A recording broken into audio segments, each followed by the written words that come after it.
Hi, everybody. Hi, Lynn. Oops. Good morning. Good morning. Flick myself off here. Well, you got a looks like you have nice morning sun there, wherever you are. Yes, well, I was just about to ask where you are, Eric. I'm in Vancouver, and Ah, it looks hazy, but I think it's smoke. oh, okay. Yes, for the first time. So Uh, anyway, it fires. is a nice morning. It looks nice. Yeah. I'm down in the south of France, in Montpellier. Oh, wonderful. Yeah. It's trying to extend the summer a little bit Ah, before well, I'll go along with that. yeah. Hey, I'm going to be around Geneva at Christmas time if you're still in Europe. Ah, depending when you come, I might be around. Okay. We're going to try and see Zermatt. All right. And, Vermont. Zermatt, yeah. I might be heading east. Yeah. Zermatt and Geneva. Yeah. Hi, Neil. Hi, Richard, Jim, Scott, Drummond, Stephen. Good morning, good afternoon. Good afternoon. We're getting back into the flow, the post-summer flow. I don't know how it works in North America, but in Europe, there's a clear demarcation, and it's now happening. I am telling everyone that as of 2026, I'm adopting the European view. I will no longer. I'm from now on no meeting August. August is Yeah. a no, and whether I'm working or not, it's a no meeting month.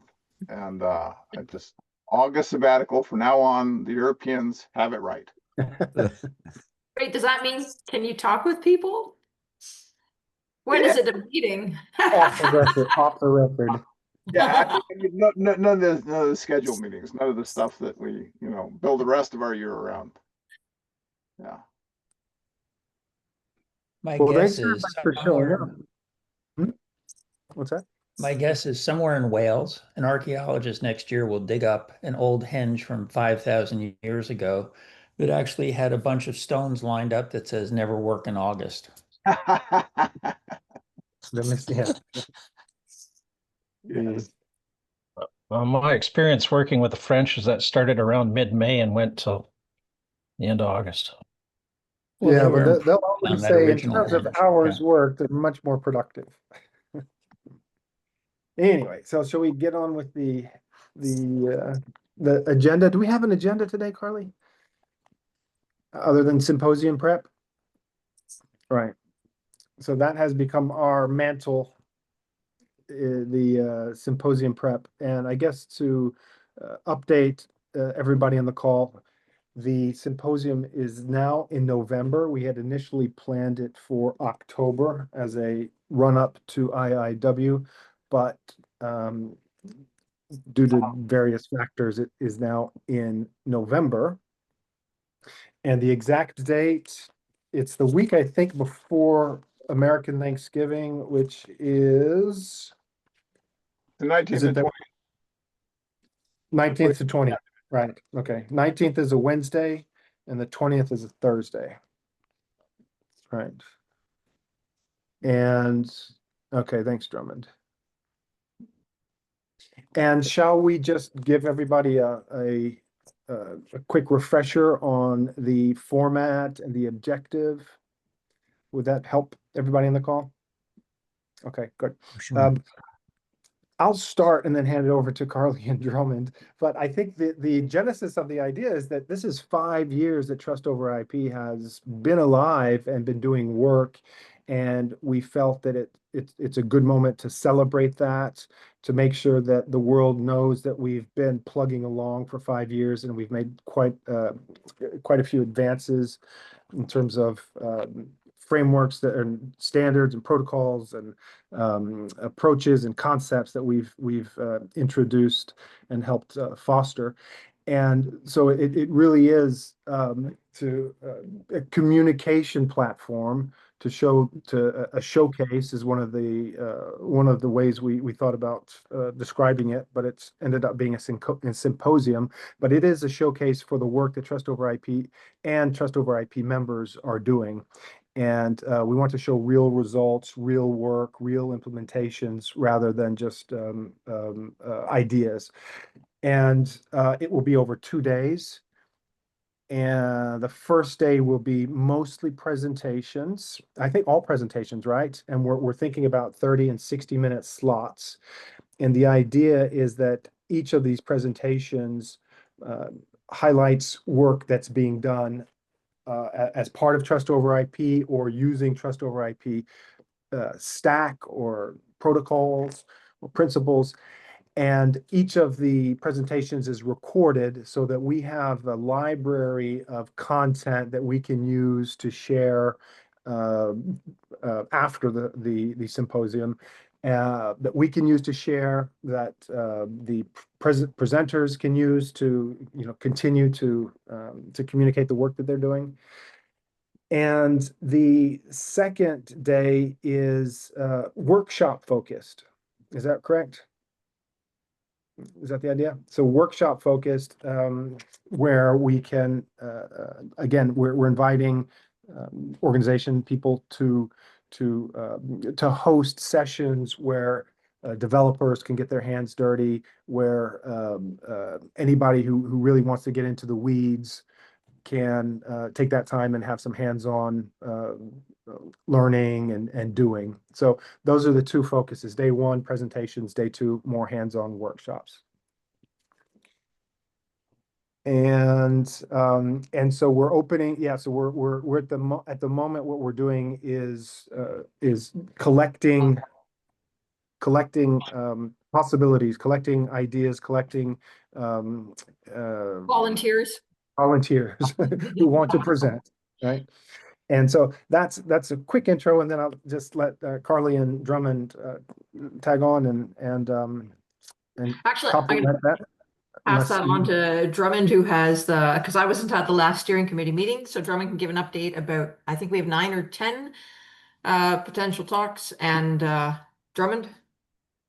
You bet. It's a pretty easy list to, I just copied it out of the notes from our steering committee meeting that we had last week. We needed to discuss and decide on a revised date because just, basically not making much progress in August, Carly going away on vacation and not, and it turned out that several more events have been planned for that that October with the IEW moving. It just got too crowded. So we said, okay, let's give ourselves more time. And then what we began discussing was sort of the process we'd have for preparing. But what folks started doing was saying, oh yeah, well, we definitely want to talk on this. And then someone else would say, we want one on this. So I just started keeping notes. And for each one, I said, okay, but who is the champion? Who will say, I will drive the development of that talk, whether or not they will actually be the speaker or that workshop. And it just, we spent about 45 minutes and ended up with this list here. So in other words, even before we put out an official forum, we have already these talks and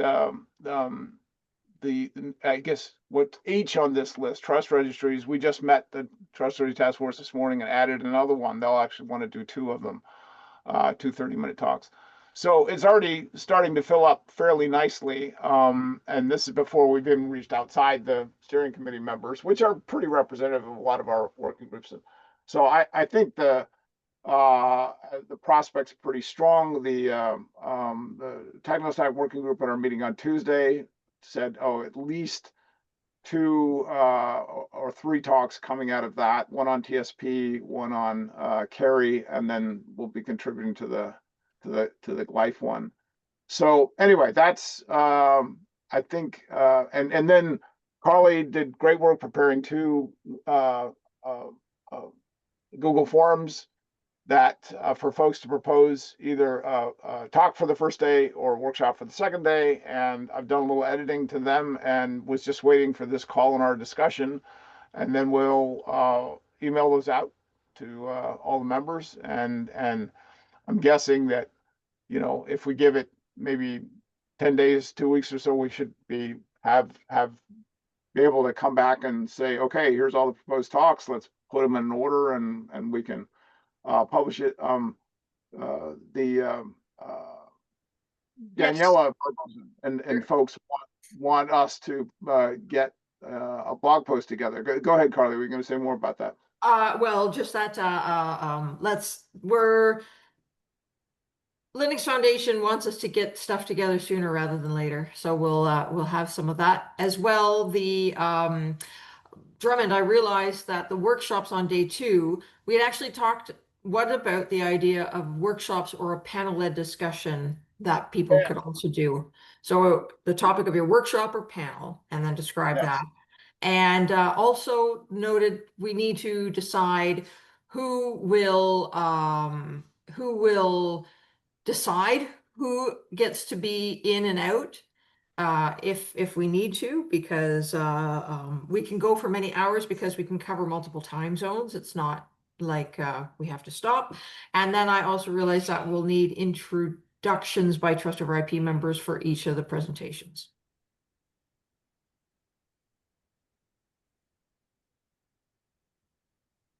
Yeah, I think I think we'll need to have several Trust over IP members who are the MCs / coordinators / presenters to help tie 8 hours of presentations together.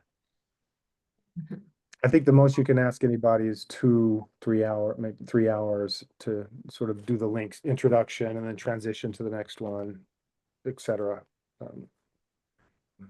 Right. And I think it's very important. I keep reinforcing with folks that the idea of the first day is to separately record each talk, whether it's 30 minutes or 60-minute slots.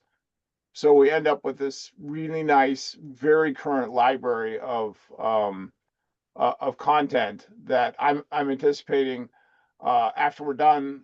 You know, we have everything uploaded to you know, work with the LFDT folks to get everything onto the YouTube channel.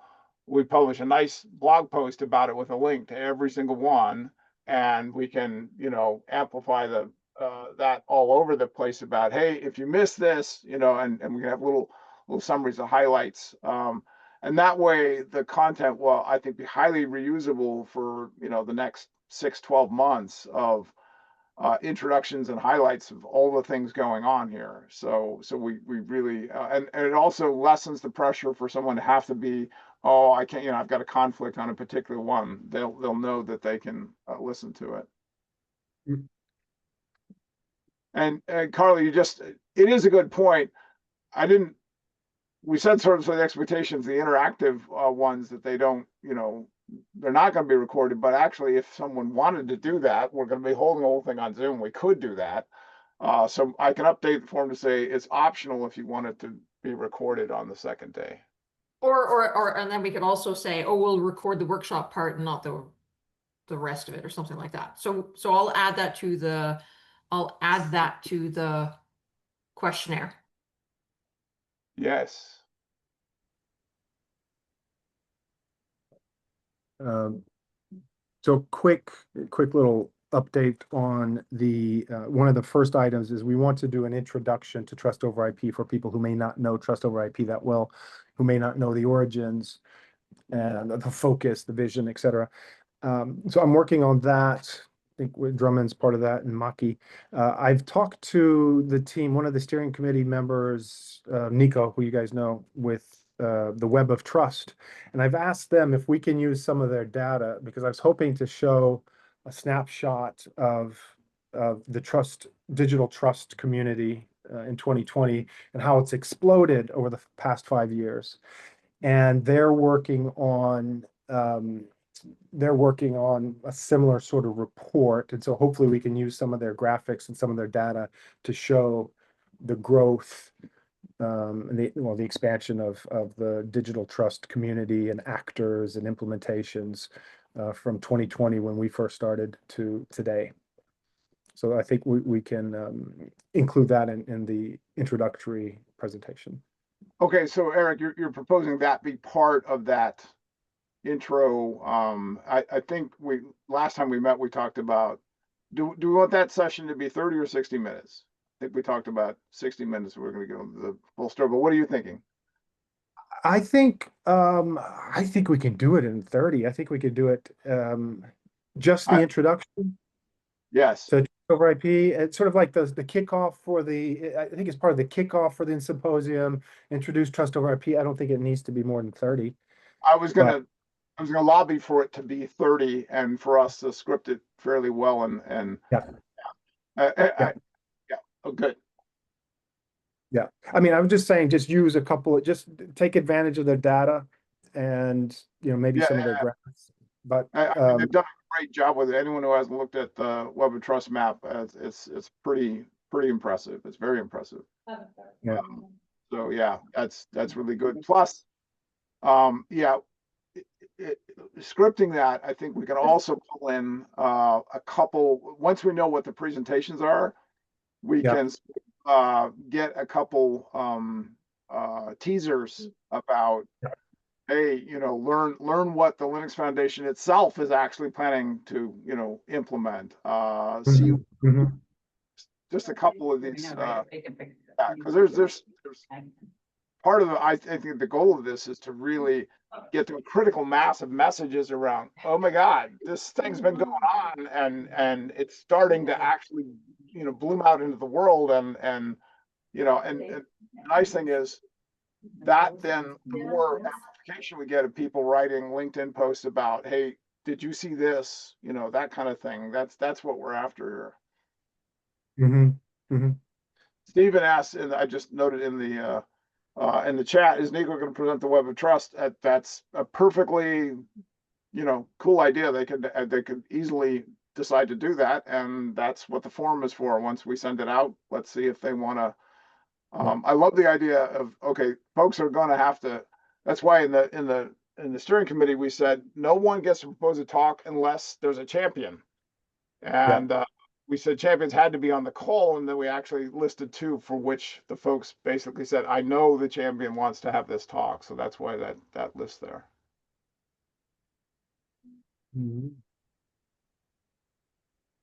Oh, I have my hand up because about the idea of pitching to build on the concept of pitching Trust Over IP Symposium.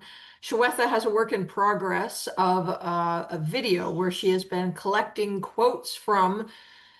She used AI to mine all of our presentations that have been previously recorded to pull out quotes to tell a story about the need for trust and supporting the work that we're doing.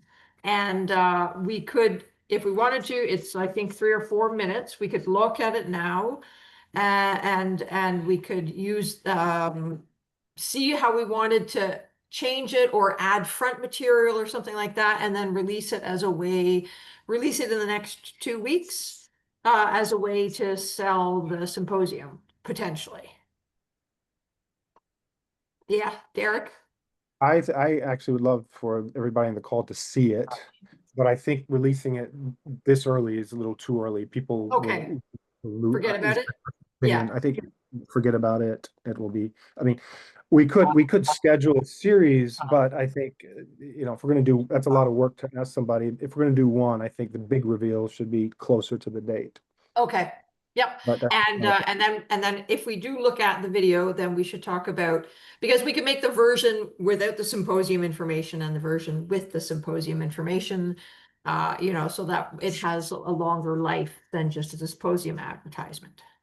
So if you want me to show it. Carly, Yes. you saying all the quotes in the video that she made are from Trust Over IP presentations? Yeah, Yeah, you Yeah. gotta watch it. those Carly, are I've all, seen it. I didn't realize they're from Trust Over IP presentations. well, from different people. She's mined all the people who have come to speak at Ecosystem and Governance. Oh, but the And clips aren't from our sessions, are they? the There's a clips are few, from, there's a few that are not from the ecosystem. Okay, Foundation. that's Oh. my question. I didn't know that. Okay, Yeah. So that's my overarching question about, where are the clips also from? yeah, where it's coming from. Right, I think they're all Linux. I know they're all public. I'm just being a pain in the butt, saying, Yeah. we have to have the right permissions maybe before you release something like that. If they didn't come, I mean, if it came from a Trust Over IP, I call, thought I then recognized that's all of great. them as Trust Over IP ones, though. There's one or two that I wasn't sure. let's watch it and Yeah. everyone. Okay, so I'm going to share screen and pass through. Give me a second. I've got, okay, Carly, recording. Where's the share? Share sound. Okay, so you should be seeing this. And then I'm going to maximize. You want to share the link in the chat afterwards? We can't hear it. I can't hear anything either. Oh, you've got the microphone muted or the speaker muted. And it's hidden underneath, give me a Yeah, second. Give me a second. underneath underneath the Pope's jacket. Yeah. Yes, Okay, the sorry, I will restart it. I couldn't hear it. It's gonna be not foundation. More recently, of course, we've seen the advent of generative AI and images like this. And I have a confession to make. Yes, the image of the Pope fooled me. Of course, I was wrong. And if I'm supposed to be an expert in this and I was wrong, well, it just shows you how convincing the generative AI space can be. Whatever trust infrastructure we had been relying on in the past are not working. And I think, there's a more colorful way to say it. It is like the emperor has no clothes.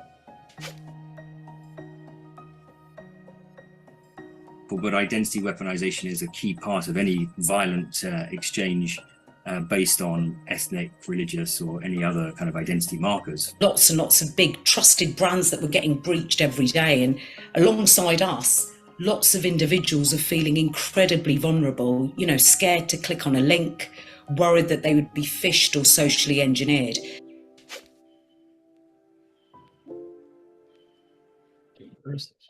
Digital credentialing infrastructure as early as 2015 called DigiLocker.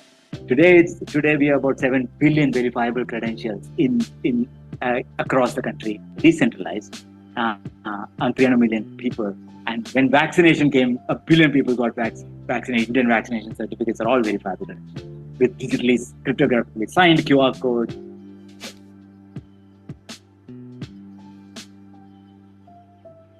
And so the fifth king's gift to the people is self-sovereign identity. So they get back their control over their data and their identity.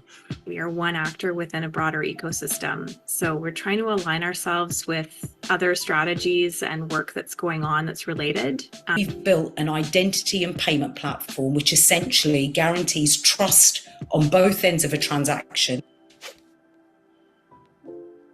So we have some very strict ethical guidelines that drive our work, addressing participants' vulnerabilities in very focused ways by understanding exactly what those vulnerabilities are, empowering agency, understanding how agency has been removed, and then reintroducing or regenerating that narrative agency, balancing power relationships and how power is used. And of course, the combination of all of those things helps to build that collective resilience.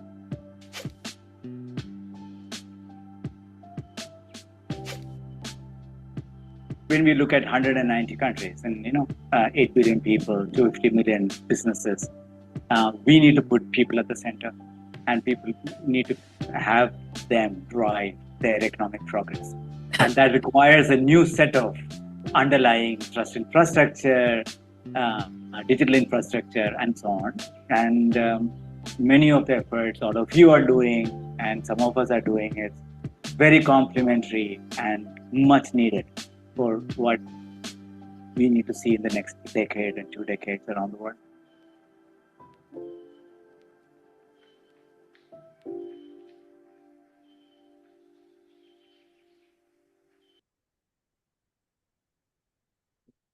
So first, so that's Shweta. She's part of the ecosystem governance, one of the co-chairs. And I think that's a great first step. And it shows how much material we have that we've gathered in our presentations over the last couple of years.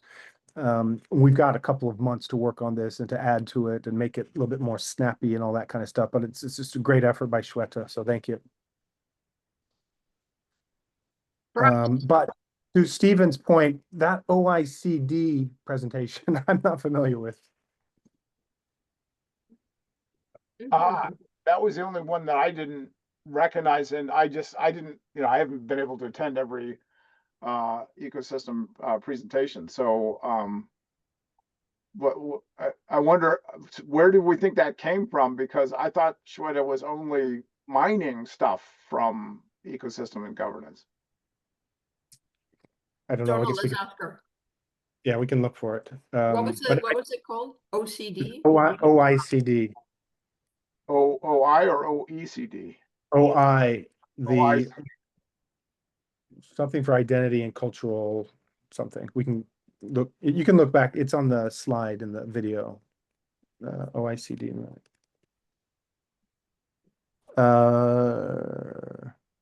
Yeah, but yeah, that's the only one I didn't recognize. Okay. Yeah, all the rest of them, I think were, yeah, our own stuff. It's I'm super impressed by what Shweta has done, pulling all this together.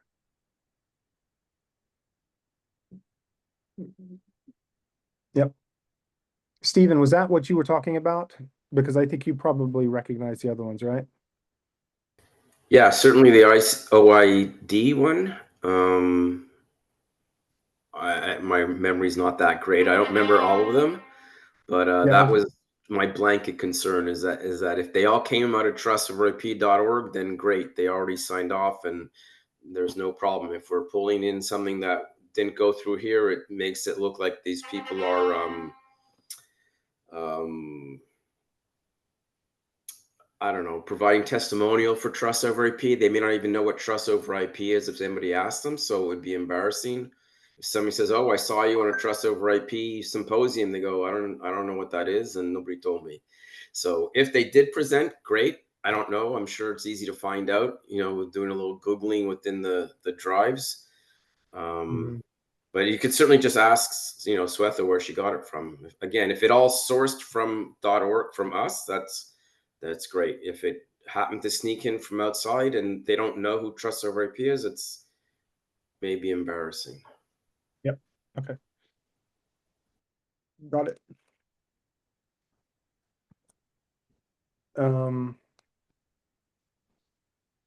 Okay.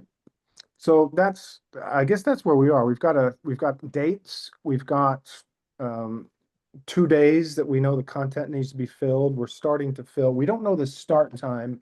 We can start fairly early and, to try to get some of the Asia Pacific team or the European team, even if people on the West Coast of the US can't get up for the early start. So we've got a pretty broad, we can get 8-9 hours if we want. I mean, that's a lot of work, but I don't think we're constrained by this.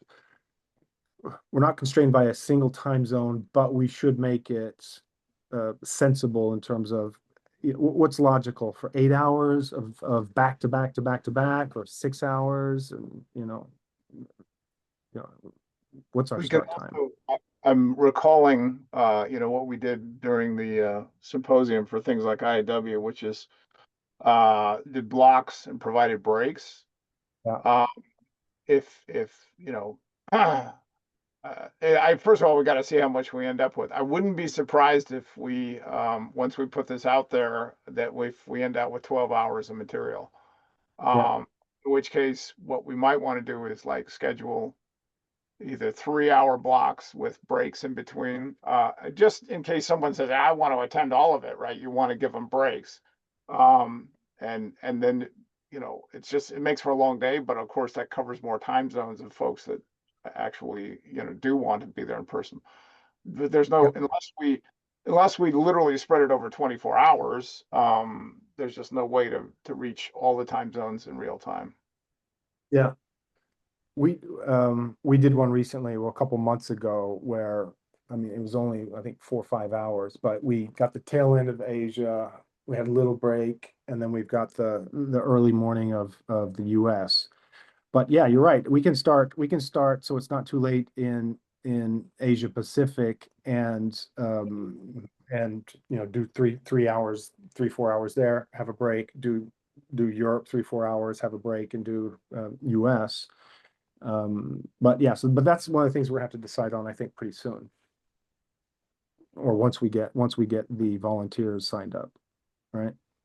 So on the since we have the forms ready, you know, for folks to suggest, in sending out the email, what do we want to propose as a time frame? You know, please submit by X. I mean, should be at least a week. But what should we put in as a quote deadline? Well, the date, November 20th, so September 20th is 2 months ahead. 2 months, I think, is reasonable. And we can start communicating if we've got Linux Foundation who says, give us the information soon, so we can start communicating sooner rather than later. 2 months, I think, is plenty of time. And so if we say like a 20 September cutoff, is that too early? Or 19 September? I would say 19th is a Friday, and that's exactly 2 months in advance. So, and it feels like we said that today, that gives people, you know, 15 days. I think that's plenty. And why I think it's good to create a sense of urgency. Oh, what I can do is I can also say, oh yeah, and first come, first served, right? Yeah. Yeah. So First come, first serve, or because I mean, then I think that does add a sense of urgency, but we are going to curate. If I somebody know. comes I'm up not with clear that the steering, you know, yeah. now that's another thing I should put is ecosystem governance going to curate, or is steering committee curating, or how do we I would say steering committee. Steering, if we can. Well, we can curate and then a stamp of approval from steering committee. Yes, we can make the recommendation list for stamp of approval at steering committee because they're slow. Because they don't meet often. Daryl has his hand up. Yes, Daryl. Just a quick point on first come, first serve. That really favors the small, very agile startup types. It really disfavors larger organizations. They can't necessarily respond that quickly, but I'm sure you know who the big orgs are that should be speaking. Just something to consider. That's a good point. I for that reason, I sort of withdraw the suggestion because we are going to curate it anyway. So we'll just say, hey, please do this as soon as you can. And then we can send out another reminder email, you know, the start of the week of the 19th. Say, hey, you can say something like places limited. Oh, that's good. I like that. Places limited. Okay. Or spot, or you know. Yeah, I like that. Okay. Next.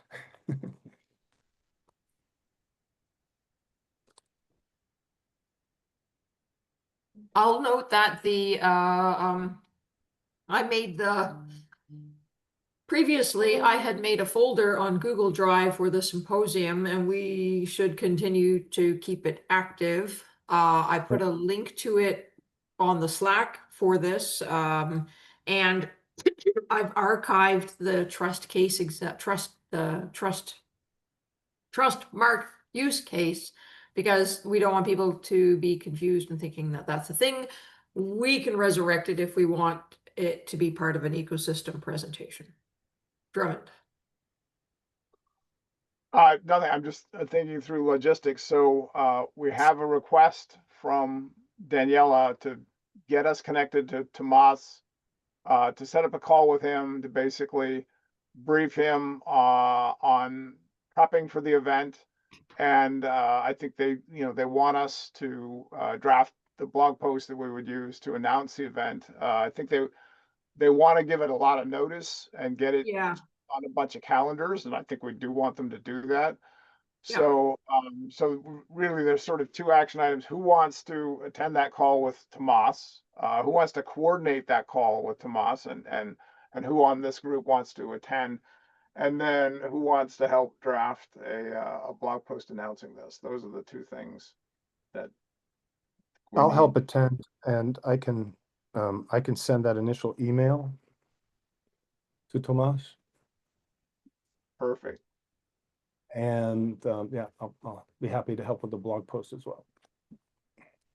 Cool. I will help to the extent I can. The next 2 weeks I have travel once again. Doesn't take me totally offline, but it just will affect time zones because one of the trips is over to China to talk again to the open source conference over there. Oh, really? Nice. So Yeah, keep your ears open for the, I don't know if you heard a little bit about it in Geneva, but digital sovereignty. And I'd love to hear what you're hearing when you're over in China.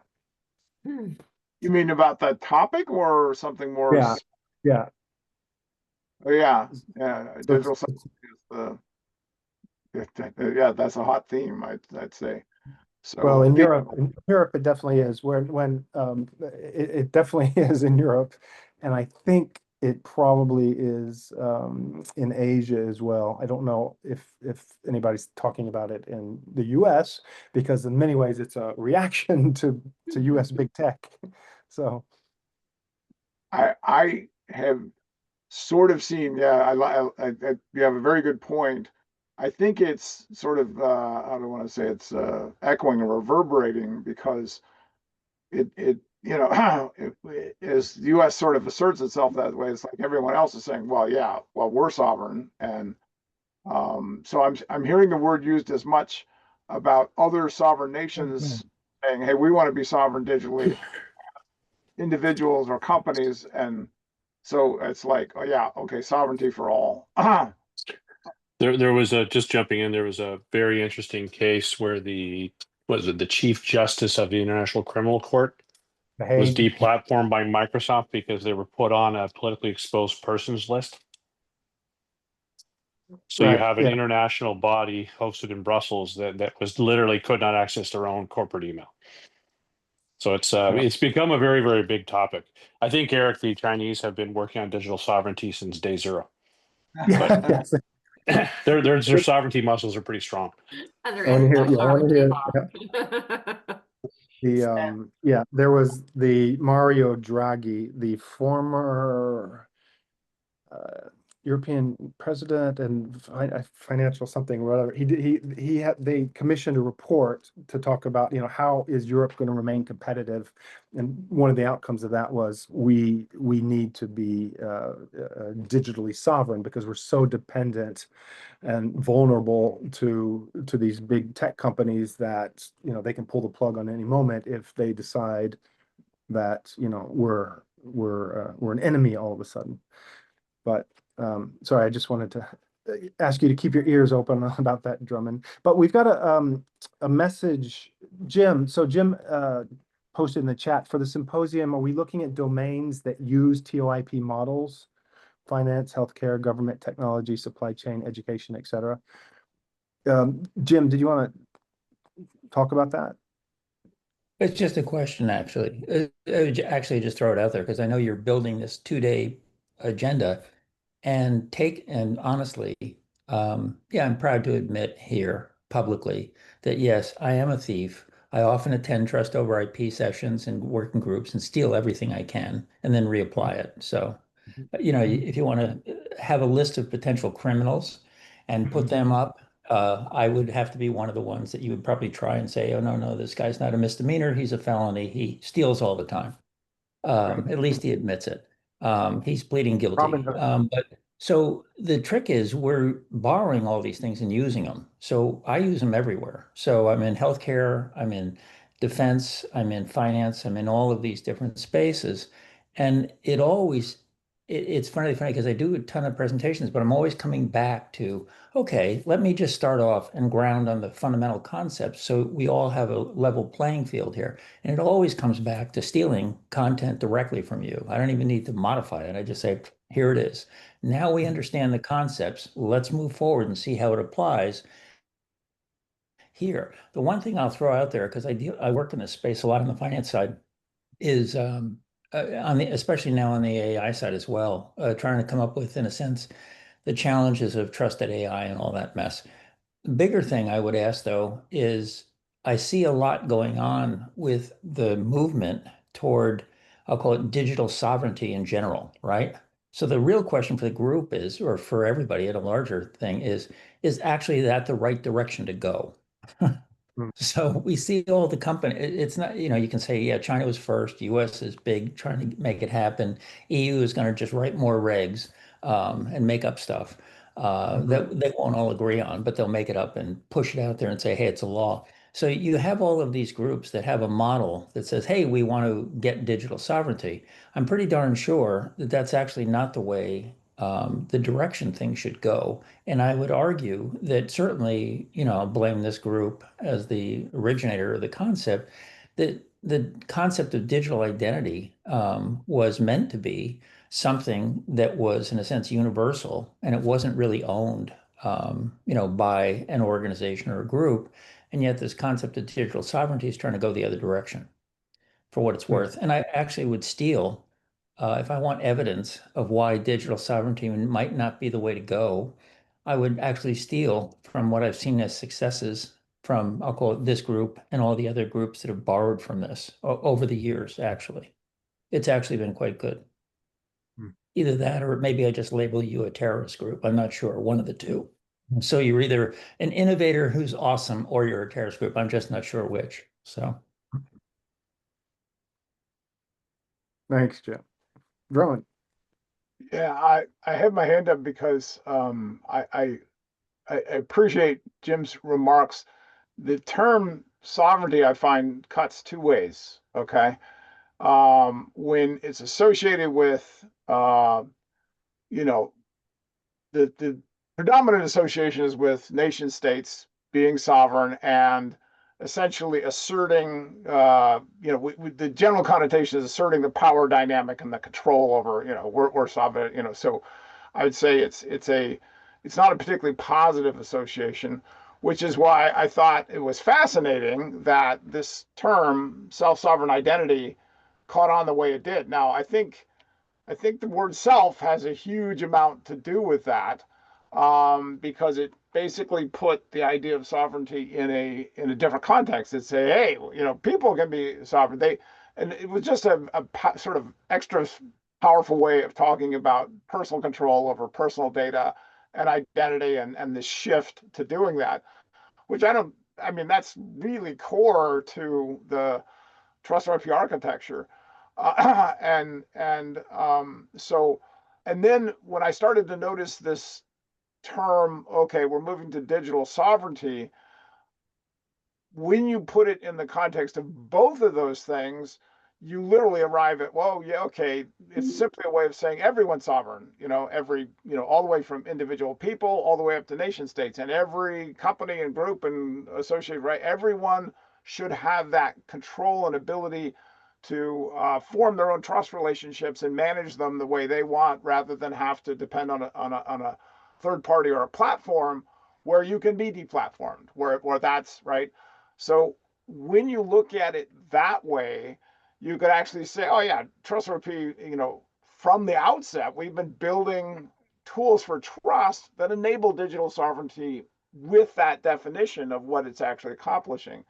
But again, the term tends to be pretty loaded. So I think when I listen to Jim, I go, yeah, there are definitely a lot of people that hear that term. I happen to know because of feedback I've gotten from Scott that he very much dislikes the term, and I do think it's it's pretty politicized. So anyway, that's all I want to say on that topic. I think that's a great forum topic and that we should have it at the second day. So second day workshops and discussion forums. Are you saying that might Yeah, we can workshops and discussion Thank you. forums. It has, I'd also be interested in hearing Jim Mason. Maybe he can run a forum discussion on the people who who steal from trust over IP, but I don't think the word is steal, but to quote you, the people, the side beneficiaries, the quiet side beneficiaries of trust over IP can speak up, because that gives trust over IP legitimacy to hear from these stories and encourages others to trust our work. Yeah, at IRA, we consistently talk about trust over IP, and we also have a beg, borrow, and steal approach. We will definitely lean on other people's work, but we generally always want to point back at, from whence it came. Mm-hmm. So if I like that idea of expanding day 2 to workshop/panels, then we're going to need moderators. Do we want panelists? If you don't have panelists, then it's open discussion. Then you need a moderator who's really good about pulling up people's. I think it's interesting. Yeah, sorry about the moderator. I would suggest that the panel discussion. So maybe Drummond, I will go and edit the questionnaire to say that if you're suggesting a panel, this includes your moderator name. Please, I've got it open right now. I can add that. Yeah, that's really good. Excellent. Yes. Or moderators, you might want to have a moderator and participant names, and if you need help to find them. Yep. Perfect. Neil? So we think that's a good idea. Sorry, and then we got Neil and Jim. Are we agreed? We're just going to move forward with that, saying that day 2 is panels as well? Yeah, it's in the questionnaire already, so we're good. Yep. Editing it in real time as we discuss this. Yeah. Neil? Yeah, I got a couple of suggestions here. One is we need to be able to point to organizations or jurisdictions. Bhutan immediately leaps to mind as saying, here's an example of somebody who has actually implemented this as a whole cloth solution. The other one is, and I'm looking at the hospitality and travel industry, and I've had some people who know that industry intimately say, you have no idea how chaotic one of the biggest things, a $10 trillion industry is in terms of identity. You could have a hotel for which there are as many as up to a dozen different entities associated with that property. Who are you going to trust? And there is very little compliance worldwide in terms of those entities all being backed by a local jurisdictionally governed business registry. That's the trust problem. That's how big it is. And we ran into that with the attractions pass. We specifically looked at, how do I prove that I'm selling a ticket, that I'm a legitimate seller? And the industry support for that is woefully poor. And there's lots of examples of that kind of, like Ticketmaster as being, completely a trust mess. So I think part of it is to say, here's the scope of the problem. Here's how really big it is.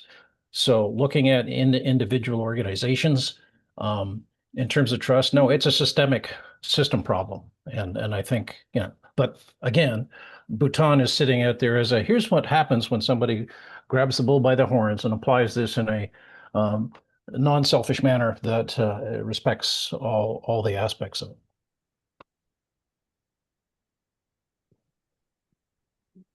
Jim. Thanks, Neil. Just 2 quick points. One, on the concept of who stole from trust over IP and was willing to admit it. I would say you could actually formalize not only that list, it would be a useful session, I think, or presentation, but there's value on both ends. So in a sense, the trust over IP community, it makes it bigger because you're now embedding trust over IP everywhere. That's an obvious thing. So there's a win that way. And part of it is just tracking and promoting it, like the work Drum has done in his book and some of those other things. You're getting the word out, which is really good. The other side of it, though, is there's an economic impact. So I was the senior project leader for State of Rhode Island implementing an SSI statewide solution as an MVP back in 2020. And at the same time that I was doing that, Telefonica in Spain was also trying to build pretty much the same framework over there. And the difference was they didn't steal enough, unlike me. I was proud to steal. So I actually got an award for stealing, believe it or not. I don't know anybody else here gets an award for theft, but the British BC Gov gave me a little coin, or the Aries team actually was, that gave me a little coin that says, hey, we're giving him a special award just for the fact that he admitted to the theft, because I didn't just take Indie Aries. I actually went to BC Gov, took their whole Vonnex framework and said, hey, I can steal that too. Then I went and bothered everybody in Ontario and BC Gov and said, hey, talk to me more about how this is working. So I stole all their ideas as well. So I stole literally everything I could that wasn't nailed down. And the result of it was that our project in Rhode Island, that easily was minimum a 12-month project, was delivered in just over 6 months, start to finish, because of everything that we stole, for sure. So there's high value in doing that. That's my point.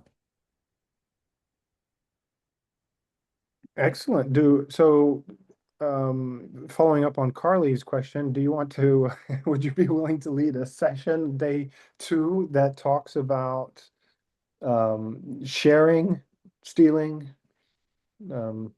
or who out there is implementing trust over IP concepts? I would love to hear stories about how it gets worked in.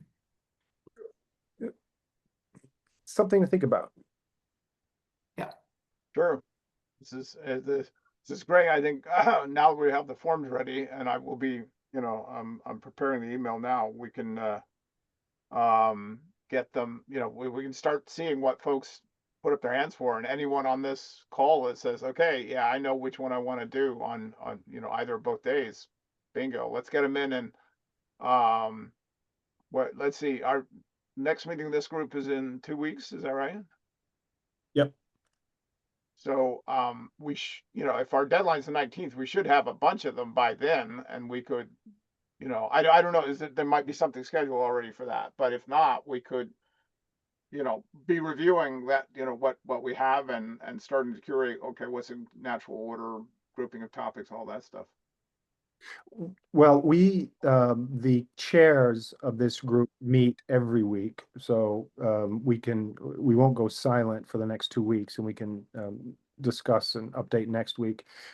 And as we get closer to the date, I think whoever's going to be part of the organizing committee we're going to have to meet much more frequently than every 2 weeks. So yeah. Okay. Good. Is it, Richard? No, sorry. I was going to ask, is it safe to assume that that ecosystem governance is willing to take the lead on sort of organizing, not doing all the work, but just being the working group that's helping everyone else organize towards this? Yeah. Because that way we can reinforce the message. Anyone who says, hey, I got questions or whatever, they can come to these meetings. And then, yes, should we create a Slack channel? There is one. It's just okay. Someone already put it out. It's been pretty quiet, but it's there. Now we're also, as Carly knows, we're going to be moving over to Discord. So I don't know if that's a separate topic, but Richard has his hand up, just a note. Yeah. Sorry, I have only one suggestion. In the recent months, we talked too much about digital sovereignty. And 1 day ago or 2 days ago, we had a conference in Switzerland at the university in Rockreuth. And there is the GovLab in New York, and there are some studies, and they talk about digital self-determination, which is much more a possibility to describe what it is about. Because if we are talking about sharing data, and we in our project, use the trust over IP ideas and tools and stuff. We have seen, and I have seen it also with first person project, we have two elements. We have the sharing ethics at an individual level, where I can choose I want to share something or I have to share to use a Facebook account. And when we have a second level at the community level, because whenever we use and create data, this data is linked to telecom providers, airline providers, whatever.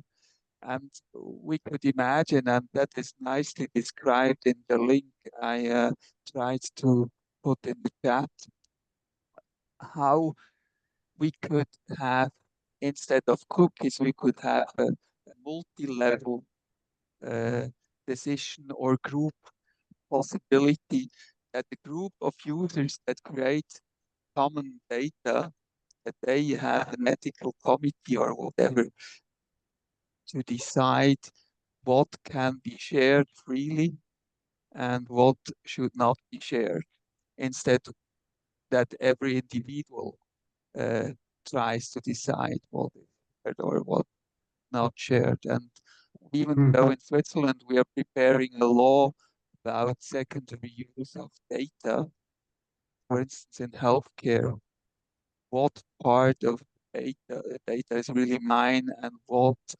is part of the community and could help drive innovation in the community.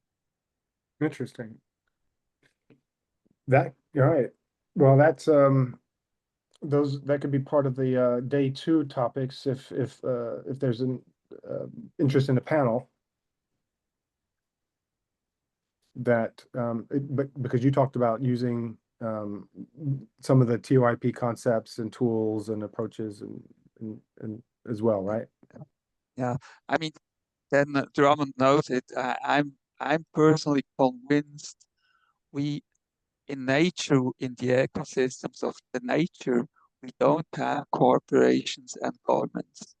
So the only way to drive increasing trust in a digital ecosystem is by the end user at the end of the day, and communities of end users. Right. Companies in the long run and also governments, they will not succeed to create this trust, and technology alone not be.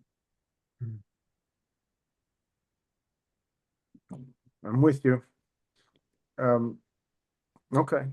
Thank you. So we've got 2 minutes left. How should we, I've got one action item, which is to reach out to Tomasz and set up a meeting to talk about scheduling the promotion and the communication of the symposium. Is that right? That's one action item for me. Other than that,